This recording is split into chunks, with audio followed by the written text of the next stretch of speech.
Okay.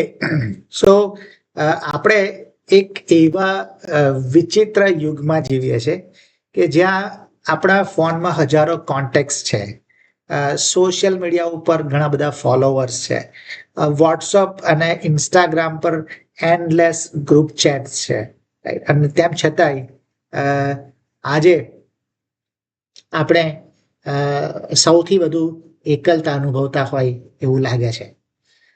દરરોજ તમે college જાઓ છો, આખું અઠવાડિયું કદાચ તમે તમારા વ્યવસાય પર જાઓ છો, નિયમિત ચર્ચમાં હાજરી આપો છો, તેમ છતાં તમને અંદરથી ખાલીપણું, ડિસકનેક્ટેડ અને અનસપોર્ટેડ હોય એવું લાગે છે. આપણે સ્ક્રોલ કરીએ છીએ, લાઈક કરીએ છીએ, રિએક્ટ કરીએ છીએ, તેમ છતાંય દુઃખદ હકીકત એ છે કે વાસ્તવિક જે સંઘર્ષો છે, પાપો છે, ભય છે, પ્રશ્નો છે, એ બધું શેર કરવા માટે આપણી પાસે મિત્રો નથી અથવા તો લોકો નથી. અને એટલે આટલા બધા જોડાયેલા હાઈપર કનેક્ટેડ આપણે છીએ અને તોય હજુ સુધી શા માટે આપણે એકલતા અનુભવી રહ્યા છે? આનો જવાબ એ છે કે ઘણી વખત આપણે ફેલોશિપ વિશે ખોટી ગેરસમજ ધરાવીએ છીએ, મોટી ગેરસમજ ધરાવીએ છીએ અને એવું માની લઈએ છીએ કે ચર્ચમાં મળવું, વાતચીત કરવી કે પ્રોગ્રામમાં હાજરી આપી દેવી એટલે ફેલોશિપ. પણ બાઇબલ એ ફેલોશિપ ને સોશિયલ એક્ટિવિટી તરીકે જોતું નથી. બાઇબલમાં ફેલોશિપનો જે કન્સેપ્ટ છે એ બહુ જ ઊંડો છે અને એટલે જ બાઇબલનો જે આધાર પર જે આપણે ફેલોશિપને કહીએ તો છે એ શું છે? તો it is about sad life, sad faith and sad spiritual journey. એટલે કે સહિયારું જીવન, સહિયારો વિશ્વાસ અને સહિયારા આધ્યાત્મિક જીવનની મુસાફરી એ ફેલોશિપ છે એવું કહેવાય.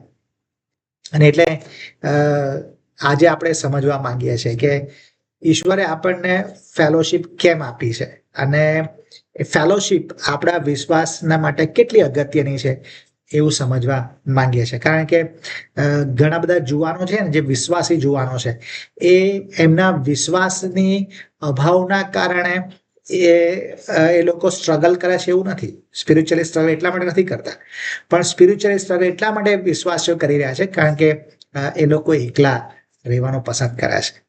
પણ આપણે યાદ રાખવાની જરૂર છે કે God never designed the Christian life to be lived in isolation.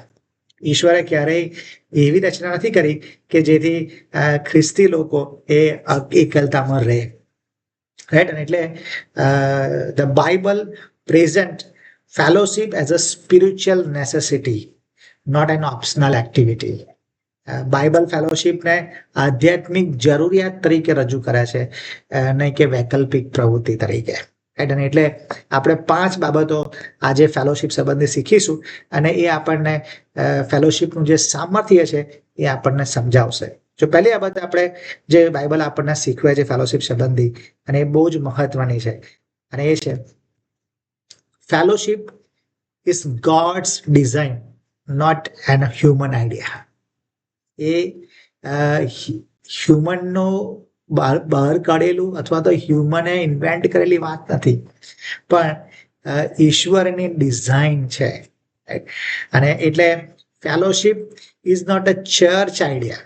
એ કઈ ચર્ચનો પણ આઈડિયા નથી, ચર્ચનો પણ ખ્યાલ નથી, ચર્ચનો પણ કન્સેપ્ટ નથી, પણ એ fellowship is a creation principle. એ ઈશ્વરે જે રચના કરી છે એનો એક સિદ્ધાંત છે આ ફેલોશિપ. અને એટલે બહુ જ અગત્યનો છે. અને જો તમે નોટિસ કરો, ઉત્પત્તિ 2:18, ત્યાં પ્રભુ આવું લખે છે, યહોવા ઈશ્વરે કહ્યું, માણસ એકલો રહે તે સારું નથી, હું તેને યોગ્ય એવી સહાયકારી સર્જાવીશ. It is not good for the man to be alone. ઈશ્વર ઈચ્છતા નતા કે માણસ એકલો રહે. હવે તમે બહુ અગત્યની જે અહીંયા ઓબ્ઝર્વેશન છે ને કે આ જે લોનલીનેસ છે ને એ before sin enter the world એ આપણે જોઈએ છે કે જે તો પાપ જગતમાં આવ્યું જ નથી એ પહેલા આપણે લોનલીનેસનો એક્ઝિસ્ટન્સ જોઈએ છે. અને એટલે ત્યાં પ્રભુએ કીધું, પ્રભુએ ડિક્લેર કર્યું કે isolation is not good for human, right. અને એટલે પ્રભુએ કીધું કે એકલતા એ યોગ્ય નથી, બરાબર. એટલે એવું કહી શકાય કે જે એકલતા છે ને એ પાપનું પરિણામ નથી, રાઈટ. વિશ્વાસી વ્યક્તિઓ પણ એકલતાનો અનુભવ કરી શકે છે. ઓકે, ઈશ્વર પોતે ટ્રાયુન છે, Father, Son and Holy Spirit એ ટ્રાયુન છે. એટલે એમની પોતાની એક ફેલોશિપ આપણે જોઈએ છે. અને એટલે એ પોતે એક ફેલોશિપમાં અસ્તિત્વ ધરાવે છે. અને એટલે એમણે શરૂઆતથી એવી ડિઝાઇન કરી છે, એવી રચના કરી છે કે જેમાં આપણે એમની સાથે ફેલોશિપમાં રહીએ અને લોકોની સાથે ફેલોશિપમાં રહીએ, રાઈટ. એટલે બહુ જ જરૂરનું છે કે આપણે ફેલોશિપમાં રહીએ, રાઈટ. અને જો એવું નથી થતું ને તો અથવા આપણે પ્રયત્ન કરીએ છીએ, trying to live the Christian life alone goes against God's original design. Note કે જો આપણે એકલા રહેવાનું પસંદ કરીએ છીએ, એકલા ખ્રિસ્તી જીવન જીવવાનું પસંદ કરીએ છીએ, તેનો અર્થ એવો થયો કે ઈશ્વરની જે ઓરિજિનલ ડિઝાઇન છે ફેલોશિપમાં રહેવાની એ જ આપણે તોડી નાખીએ છીએ, રાઈટ. અને એટલે મને કોઈની જ જરૂર નથી, હું પૂરતો છું, એ જે વિચાર છે ને એ બિબ્લિકલ જ નથી, રાઈટ. અને એકલા રહેવાનો જે ગર્વ છે એ સ્પિરિચ્યુઅલ મેચ્યોરિટી ના કહેવાય, રાઈટ. અને એટલે એકલા રહેવું તો એ ઈશ્વરની રચનાનો ઇનકાર કહેવાય, ઈશ્વરની રચનાનો નકાર કહેવાય, રાઈટ. સો પહેલી વસ્તુ એ છે કે જે ફેલોશિપ છે એ ડિઝાઇન બાય ગોડ, ઈશ્વરે પોતે ફેલોશિપની રચના કરી છે. ઓકે, સો પહેલી વસ્તુ આપણે એ સમજીએ. બીજું જે સમજીએ છે એ આપણને હિબ્રુ 10:24-25 કલમમાં જોવા મળે છે. હિબ્રુ 10:24-25. અને ત્યાં આગળ આપણને જોવા મળે છે ને એમાં આ પ્રકારે લખ્યું છે, અને પ્રેમ રાખવાને, સારા કામ કરવા, અરસપરસ ઉત્તેજન મળે માટે આપણે એકબીજાનો વિચાર કરીએ. 25મી કલમ, જેમ કેટલાક કરે છે તેમ આપણે એકઠા મળવાનું પડતું ન મૂકીએ, પણ આપણે એકબીજાને ઉત્તેજન આપીએ. અને જેમ જેમ તમે તે દિવસ પાસે આવતા જુઓ તેમ તેમ વિશેષ પ્રયત્ન કરો. બહુ જ અગત્યની કલમ 24મી કલમ જે છે ને એમાં 3 એક્શન વર્બ છે. 3 જે ક્રિયાપદ આપણે ત્યાં 3 ક્રિયાપદ જોઈએ છે. શું છે? પ્રેમ રાખો, સારા કામ કરો અને ઉત્તેજન આપો. અને એટલે faith here is not private but corporate. વિશ્વાસ જે છે ને એ ખાનગી વાત નથી, પણ સામૂહિકની વાત છે, સહિયારી વાત છે, એ આપણે ત્યાં જોઈએ છે. અને એટલે છે ને ઈશ્વર એ આપણા વિશ્વાસને વધારવા માટે પ્રીચિંગનો ઉપયોગ કરે છે, ટીચિંગનો ઉપયોગ કરે છે, ઈશ્વર એમના વચનોનો ઉપયોગ કરે છે. પણ ઈશ્વર આપણા વિશ્વાસને સસ્ટેન કરવા માટે ફેલોશિપનો ઉપયોગ કરે છે. Faith weakens when it is not encouraged. જ્યારે આપણો વિશ્વાસ છે ને નબળો પડે જો એને ઉત્તેજન આપવામાં ના આવે તો. એટલે ઈશ્વર એ ફેલોશિપનો, સંગતનો ઉપયોગ કરે છે કે જેથી આપણો જે વિશ્વાસ છે એ વધારે ગાઢ બને, મજબૂત બને, સ્ટ્રોંગ બને, સ્ટ્રેન્થન બને. એ પ્રભુની ઈચ્છા છે ને એટલા માટે પ્રભુ સંગતનો ઉપયોગ કરે છે. ઈશ્વર સંગતનો ઉપયોગ નિરાશ જે હૃદયો હોય ને એને પુનઃસ્થાપન કરવા અને ઉત્તેજન આપવાના માટે પ્રભુ ઉપયોગ કરે છે. To restore discourage hearts.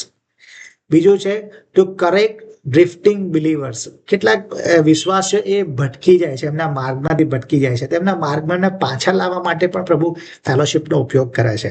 અને ત્રીજું છે ટુ સ્ટ્રેન્થન વીક ફેથ. વિશ્વાસ જો કોઈ નબળો થાય છે તો એ વિશ્વાસને ફરીથી મજબૂત કરવા માટે પણ પ્રભુ ફેલોશિપનો ઉપયોગ કરે છે. એટલે સંગત જે છે એ જે આપણે જ્યારે કઠણ પરિસ્થિતિમાંથી પસાર થઈએ છીએ ત્યારે આ જે સંગત છે એ આપણે ઉત્તેજન આપે છે, આપણને દિલાસો આપે છે, આપણને માર્ગદર્શન આપે છે અને આપણને સામર્થ્ય આપે છે. અને એટલે જ્યારે કોઈ એક વ્યક્તિ સંઘર્ષ કરે છે ત્યારે જે બીજા અન્ય વ્યક્તિઓ જે મજબૂત હોય છે એમનો ઉપયોગ ઈશ્વર જે સંઘર્ષ કરી રહ્યો છે એને મજબૂત કરવાને માટે કરે છે ને એટલે ફેલોશિપનો ઉપયોગ પ્રભુ બધાને મજબૂત કરવાને માટે કરે છે. રાઈટ, પહેલું આપણે જોયું કે ફેલોશિપ એ ઈશ્વરની ડિઝાઇન છે, ઈશ્વર ઈચ્છે છે ફેલોશિપ થાય, રાઈટ, એમની સાથે અને લોકોની સાથે. બીજું આપણે જોયું છે કે ઈશ્વર ફેલોશિપ દ્વારા લોકોને ઘડે છે અને વિશ્વાસને મજબૂત કરે છે, વિશ્વાસને વધારે છે. રાઈટ, ત્રીજું આપણે જે જોઈએ છે અને એ છે એક્લેસિયાસ સભા શિક્ષક 4, 9 અને 10 કલમ. અને ત્યાં આવું લખ્યું, સભા શિક્ષક 4, 9 અને 10 ની અંદર આવું કહે છે, 2 are better than 1.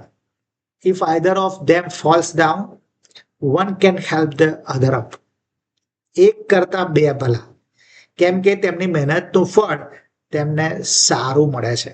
જો તેઓ પડી જાય તો તેમાંનો એક પોતાના સાથીને ઉઠાડશે, પણ જે પડતી વેળાએ એકલો હોય અને તેને ઉઠાડવાને તેની પાસે બીજો કંઈ ન હોય તો તેને અફસોસ છે. હવે અહીંયા જે કલમ જે કહે છે એ પડી જવાની વાત કરે છે, રાઈટ, પણ આજે આ પડી જવાની વાત છે એ ભૌતિક રીતે પડી જવાની વાત નથી. આપણે પગ પર ઉભા ના રહ્યો ને આપણે પડી જઈએ એ અર્થ ત્યાં નથી, એ સેન્સ ત્યાં નથી. પણ અહીંયા જે સેન્સ છે એ શું છે, મોરલ છે, ઇમોશનલ છે અને સ્પિરિચ્યુઅલ છે. અને એટલે ત્યાં નૈતિક, માનસિક અને આત્મિક પતનના સંદર્ભ ત્યાં રહેલો છે. અને એટલે આ જે ફેલોશિપ છે એ શું કરે છે, ફેલોશિપ પ્રોટેક્ટ્સ અસ સ્પિરિચ્યુઅલી, ફેલોશિપ પ્રોટેક્ટ્સ અસ મોરલી, ફેલોશિપ પ્રોટેક્ટ્સ અસ ઇમોશનલી. રાઈટ, વિશ્વાસીઓ છે ને એ અચાનક પડી જતા નથી, અચાનક પાપની અંદર ધસી જતા નથી. રાઈટ, એ ધીમે ધીમે થાય. રાઈટ, ગયા વખતે પણ આપણે એ જોઈ ગયેલા. રાઈટ, અને એટલે પહેલા પ્રાર્થના થોડી ઓછી થાય, પ્રાર્થનામાં ડાઉન થવાય, પછી આપણે બાઇબલ વાંચન મૂકી દઈએ અને પછી ત્રીજું જે આવે એ ફેલોશિપનો અવોઇડ કરવામાં આવે. અને જ્યારે આ અવોઇડ કરવામાં આવે ને ત્યારે એ પતન એ શરૂ થાય છે. રાઈટ, અને એટલે આઇસોલેશન જે છે, એકલતા જે છે એ ડેન્જરસ છે, because it removes accountability. ઈશ્વર ઘણી બધી વખત છે ને આપણા જીવનમાંથી પરીક્ષણો દૂર કરતા નથી, પણ આપણને એવા લોકોની આસપાસ રાખે છે કે જેથી આપણું રક્ષણ થાય. અને એ બહુ જરૂરનું છે. જો તમે પિતરે જે પ્રભુનો 3 વખત નકાર કરો એના વિશે તમે અભ્યાસ કરજો, માથીનો 26મો અધ્યાય, તમને બહુ મજા આવશે. અને એમાં આ જે નકાર કરે છે ને એ નકાર કરવામાં એક કારણ એ છે કે આ પિતરે શું કર્યું ખબર છે, ફેલોશિપને ગણકારી નહીં, એણે ફેલોશિપને મહત્વ જ નહીં આપ્યું. એણે વિચાર, જ્યારે બધા જ શિષ્યો મૂકીને ચાલ્યા ગયા તો પ્રભુએ તને ઓલરેડી કીધેલું હતું કે તું મંડળીને બાંધનાર છે, કેફા કહેવાશે. તો પિતરે સૌથી પહેલા કામ શું કરવાની જરૂર હતી, બીજા બધા શિષ્યોને ભેગા કરવાના હતા, એમની સાથે રહેવાની જરૂર હતી. પણ આ પિતર એટલો બધો અભિમાનમાં હતો અને સ્પિરિચ્યુઅલી અભિમાનમાં હતો, અને એટલે એ એકલો રહ્યો કે હું તો 3 વખત પ્રભુનો નકાર કરીશ જ નહીં, હું નહીં કરું નકાર. રાઈટ, અને જ્યારે પ્રભુએ એને પહેલેથી વોર્નિંગ આપી ત્યારે પણ એને કીધું, પ્રભુ જો બધા જતા રહેશે ને તો હું નહીં જાઉં. અને એ એકલો રહ્યો અને એકલો હતો, અને એટલા માટે એવું શક્ય બન્યું કે એણે પ્રભુનો નકાર કર્યો. રાઈટ, અને એટલે ઘણી વખત ઈશ્વર એ ફેલોશિપ દ્વારા આપણું રક્ષણ કરે છે, આપણને બચાવે છે. રાઈટ, સો એ ત્રીજી વાત છે. ચોથું જે આપણે જોઈએ છે એ છે fellowship builds Christ like character. જે સંગત છે એ આપણને ખ્રિસ્ત જેવા આપણો સ્વભાવ બનાવે છે, ખ્રિસ્ત જેવું ચારિત્ર આપણું બનાવે છે. પ્રોવર્બ્સ 27:17, નીતિવચન 27:17 કલમ. અને ત્યાં આપણને આવું લખ્યું છે કે લોઢાને તેજદાર બનાવે છે, તેમજ માણસ પોતાના મિત્રના મોંને તેજદાર બનાવે છે. એઝ આયરન શાર્પન આયરન, સો વન પર્સન શાર્પન અનધર. અને બહુ જ બતાવે છે કે જે ગ્રોથ છે, જે આપણી વૃદ્ધિ છે, ગ્રોથ હેપન્સ થ્રુ ઇન્ટરેક્શન. એ આપણે સંગતમાં રહીએ છીએ ત્યાંથી આપણને વૃદ્ધિ મળે છે. રાઈટ. જ્યારે પ્રભુ આપણને કોઈ ફેલોશિપની અંદર મૂકે છે, સંગતમાં મૂકે છે, ત્યારે એ ઇન્ટેન્શનલી એ બતાવે છે કે એ જે સંબંધો છે એ આપણા માટે કરીશો બની જાય. બરાબર. અને એટલા માટે પ્રભુ આપણને એ સંગતો મૂકે છે. કારણ કે જયારે આપણે એકલા હોઈએ ને ત્યારે જે આપણા પાપ છે જે ગુપ્ત રહે છે. આપણે પણ જયારે આપણે લોકોની મધ્ય હોય છે ત્યારે આપણે એને કરતા નથી અથવા તો બહાર આવે છે. રાઈટ. એટલે બહુ સરસ એક વાત કહેવામાં આવી છે કે જે ફેલોશિપ છે ને એ ઘણી બધી વસ્તુઓને દૂર કરવા આપણને મદદ કરે છે. આપણા જે પાપ છે દૂર કરવા મદદ કરે છે. જો પહેલું તો એ કે છે કે આપણામાં જો અભિમાન હોય ને તો એને ખુલ્લું બી પાડે ફેલોશિપ, અને એને દૂર કરવા માટે પણ મદદ કરે. જો અભિમાન હોય અને જો આપણે એકલતામાં હોઈએ તો એને કોઈ પડકાર મળતો નથી, એ વધ્યા કરે અભિમાન. પણ જયારે આપણે સંગતમાં હોઈએ છીએ ત્યારે એ આપણા બીજા લોકો પણ આપણી સાથે હોય છે, એટલે એ કદાચ આપણી વાત સાથે અસહમત બી થઈ શકે. રાઈટ. આપણને સુધારો પણ આપે. અને એટલે ત્યાં આપણને ખબર પડે છે કે ભાઈ નમ્રતા આપણને શીખવા મળે છે અને આપણું અભિમાન દૂર થઈ શકે છે. રાઈટ. એકલા હોય તો એ અભિમાન ચાલુ ને ચાલુ જ રહે, પણ જ્યારે સંગતમાં આવીએ છીએ ત્યારે બીજા લોકોને આપણે જોઈએ છે અને એ જોવાથી આપણું જે અંદરનું જે અભિમાન છે એ ખુલ્લું પડે છે, એક્સપોઝ થાય છે. એને એક ચેલેન્જ મળે છે અને એને દૂર કરવા માટે સુધારો પણ મળે છે, અને એ શક્ય છે કે નમ્રતાની અંદર બદલાઈ શકે. રાઈટ. બીજું જે સંગત આપણને શીખવાડે છે એ આપણે જે ઇમ્પેશન્સ હોય, આપણે અધીરાઈ જો આપણામાં હોય તો એને પણ દૂર કરીને આપણને ધીરજ શીખવાડે છે. જો આપણે એકલા હોઈએ તો આપણે આપણી ગતિ પ્રમાણે આપણને જેમ ફાવે ને એમ ચાલીએ. બરાબર. પણ જયારે આપણે સંગતમાં હોઈએ ને ત્યારે કેટલાક લોકો આપણા કરતા હોશિયાર હોઈ શકે, કદાચ આપણા કરતા વધારે સમજદાર હોઈ શકે, કેટલાક લોકો આપણા કરતા ઓછા સમજદાર હોય, અને એટલે જે બધા લોકો હોય ને એ લોકોની જે ગતિ હોય ને એ પ્રમાણે આપણે ચાલવું પડે. બરાબર. અને એ લોકો જો કોઈ લોકો યોજનામાં વિલંબ કરતા હોય તો ત્યાં પણ આપણે રાહ જોવી પડે. પણ જો આપણે આ બધામાં બહુ અધીરાઈ બતાવીએ તો આપણને પેલી ઇરિટેશન થાય, તો ઇરિટેશન જે હોય ને આપણી ઇમ્પેશન્સ બતાવે. બરાબર. એટલે ઈશ્વર છે ને એ ઘણી વખત આવું કરે છે કે સંગત દ્વારા આપણને પ્રભુ ટ્રાન્સફોર્મ કરવા માટે, પ્રભુ આપણને ધીરજ શીખવા માટે, લોકો સાથેની આપણે કેવી રીતે કામ કરી શકીએ શીખવા માટે એ આપણને પ્રભુ બતાવે છે કે આપણામાં ઇમ્પેશન્સી આપણે એમાં ધીરજ લાવવાની બહુ જરૂર છે. રાઈટ. ત્રીજું જે પ્રભુ શીખવે છે અને એ છે જે આપણામાં રહેલી જો સેલ્ફિશનેસ હોય ને તો એને પણ સંગત દ્વારા દૂર થઈ શકે. કારણ કે જો એકલા હોઈએ તો બધું આપણી આસપાસ જ ફરે. હું, રાઈટ, મી, માઇન, બધું એ જ ચાલ્યા કરે. રાઈટ. પણ જો સંગતમાં હોઈએ તો આપણે સમયને શેર કરવો પડે. We must share time. Right. We must adjust preference. We must sacrifice comfort. આપણે આપણી પોતાનો જે કમ્ફર્ટ છે એને બી સેક્રિફાઈસ કરવું પડે. આપણે ટાઈમને વહેંચવો પડે. રાઈટ. અને એટલે બધું જે સેલ્ફિશનેસ હોય એને પણ સંગત જાણે કે એક્સપોઝ કરે છે અને એને બદલવા માટે આપણને એન્કરેજ કરે છે. રાઈટ. અને કારણ કે જો આપણે બીજાને જો આપણે પ્રેમ કરીએ ને તો જ આ સેલ્ફિશનેસ દૂર થાય. જો આપણે પોતાના જાતને જ પ્રેમ કરીશું તો એ સંગતમાં ચાલી શકે નહીં. રાઈટ. સંગતમાં આપણે બીજાઓનો પણ વિચાર કરવો પડે. રાઈટ. અને એ આપણને પ્રેમ કરવાનું શીખવે છે. અને એટલે હું એવું કહું છું કે God uses fellowship like a spiritual refining fire. Refining fire તરીકે પ્રભુ સંગતનો ઉપયોગ કરે છે. અને જે લોકો છે એ આપણામાં શું ખોટું છે એને રિવીલ કરે છે. ગોડ આપણામાં જે ખોટું છે, જે પાપી બાબત છે એને પ્રભુ દૂર કરે છે. અને આપણને પવિત્ર આત્મા એ આપણને ક્રાઇસ્ટ લાઇક કેરેક્ટર બિલ્ડ કરવાને માટે મદદ કરે છે ફેલોશિપમાં. Isolation hides sin, community heals and transform. આપણામાં કશું ખોટું હશે તો સંગત એ આપણને સુધારવાને માટે મદદ કરશે, પણ જો આપણે આઇસોલેશનમાં રહીશું તો એ શક્ય બનશે નહીં. રાઈટ. સો એ વાત છે ત્યાં. પાંચમું અને છેલ્લી વાત જોઈએ, અને એ છે fellowship રિફ્લેક્ટ્સ Christ to the world. Fellowship reflects Christ to the world. Yohan 13:34 અને 35 કલમ. અને એમાં આવું લખ્યું છે, હું તમને નવી આજ્ઞા આપું છું કે તમે એકબીજા પર પ્રેમ રાખો. જેવો મેં તમારા પર પ્રેમ રાખ્યો તેવો તમે પણ એકબીજા ઉપર પ્રેમ રાખો.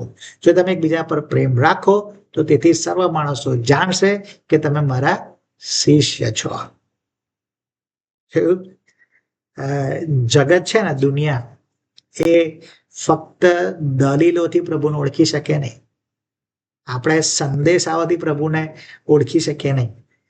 પણ જગત એ આપણા જીવાતા પ્રેમ દ્વારા પ્રભુને જુએ છે અને પ્રભુને ઓળખે છે. True fellowship becomes a visible testimony. જે સાચી સંગત છે ને, એ ઓલવેઝ ઈશ્વર માટે વિઝિબલ ટેસ્ટિમની બને છે. અને એટલે આપણે ડિવિઝન નથી કરતા, પણ આપણે પ્રેમમાં માનીએ છીએ. Right? Unity instead of competition. આપણે સ્પર્ધામાં નહીં, પણ આપણામાં એકતા દેખાય છે. Right? Care instead of indifferences. ઉદાસીનતાને બદલે કાળજી ત્યાં દેખાય છે. એટલે એક વિઝિબલ ટેસ્ટિમની બને છે કે આપણે ખ્રિસ્તને પ્રગટ કરી શકીએ છીએ. રાઈટ? અને જ્યારે વિશ્વાસીઓ સાચી સંગતમાં રહે છે ને, ત્યારે ખરેખર પ્રભુ ઈસુ એ અન્ય લોકો માટે દ્રશ્યમાન બને છે. રાઈટ? અને એટલે શું કહેવાય ખબર છે? Fellowship is missional. It's reveal Christ. સંગત છે એ મિશન કાર્ય છે અને એ પ્રભુને પ્રગટ કરે છે. રાઈટ? કદાચ લોકો છે ને એ સંદેશાનો નકાર કરી શકે, બરાબર, લોકો શિક્ષાનો નકાર કરી શકે, પણ દે કેન નોટ ઇગ્નોર લીવડ લવ. આપણે જો એવા પ્રેમથી રહેતા હોઈએ તો કોઈ નકાર કરી શકે નહીં. જીવનનો નકાર ના થઈ શકે. રાઈટ? એ દેખાય જ. અને એટલે આપણી ફેલોશિપ જે છે, આપણી સંગત જે છે, એ સંગત દ્વારા ખ્રિસ્ત પ્રગટ થઈ શકે છે. ઓકે, સો આજે આપણે જે શીખીએ છીએ, fellowship is not optional, it is essential. Fellowship વૈકલ્પિક નથી, એ આવશ્યક છે. ઈશ્વરે આપણને સંગતમાં રહેવા માટે સર્જ્યા છે. રાઈટ? એ ફેલોશિપ એ ગોડ્સ ડિઝાઇન છે, not a church idea. Right? એ ચર્ચનો આઈડિયા નથી, પણ ઈશ્વરની ડિઝાઇન છે. ઓકે, સંગત દ્વારા વિશ્વાસની વૃદ્ધિ થાય છે. ફેલોશિપ સ્ટ્રેન્થન અવર ફેથ. રાઈટ? સંગત દ્વારા પાપનો પ્રતિકાર થાય છે. Right? Fellowship protect us spiritual, right, emotionally and physically also. Okay, પછી આવે છે સંગત ચારિત્ર દ્વારા. સંગત દ્વારા ચારિત્ર ઘડાય છે.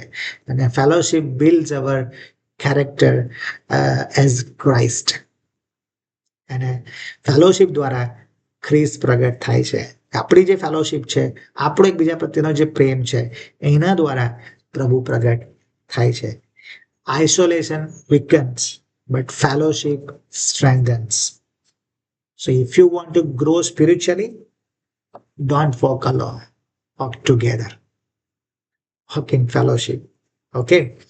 અને એ જ આપણને આજનું શિક્ષણ બતાવે છે. અને મારી આશા અને પ્રાર્થના છે કે પ્રભુ તમને આ સંગતના બાબત દ્વારા પ્રભુ તમને આશીર્વાદિત કરે અને સંગતનું સામર્થ્યથી તમે સમજો. Thank you so much. God bless you.